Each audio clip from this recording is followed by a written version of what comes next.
Welcome back to our channel.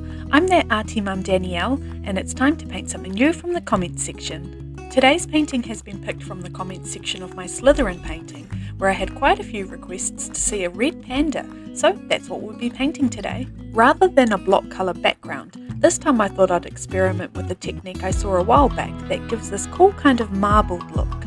I watered down my acrylic paint first and applied it in random sections, then used a fluffy brush and a fan brush to roughly blend the colours into one another.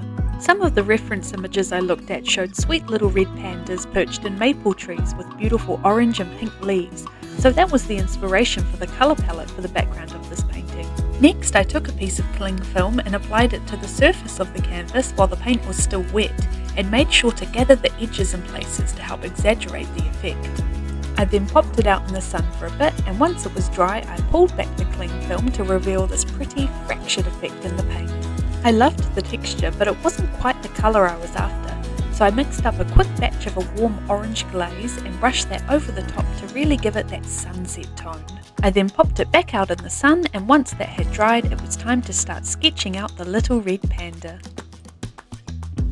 I love how the fractured lines in the background ended up sort of mimicking the organic lines found in the veins of the maple leaves. Once that rough sketch was in, I was then able to start blocking in some colour. I like to begin my paintings by blocking in flat colours first and then building the details up from there. At this stage with my art, I am also having to paint quite quickly as my daylight hours are restricted to just a couple of hours at a time while my youngest is napping, so I would probably call some of these paintings more like studies. Quite often I will work on a section of a painting to the point it is either complete or I have become frustrated with it, and then I'll move on to another section until I become frustrated with that and jump back to the first section again. I find that little break can be just enough to see where I may have gone wrong, and sometimes it can be just one stroke of paint to fix it.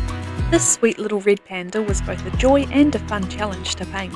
I quite often found myself getting a little too heavy-handed with the white and the fur, and so it took a bit of pushing and pulling to try and get that highlight quite right. There have been some great suggestions in the comments section of paintings to do next, and I already have the next two lined up, so definitely keep them coming. And make sure to hit that subscribe button to see if it's your comment that's painted next. A few more finishing touches and there's our finished red panda. Thank you for watching, and we'll see you in our next video.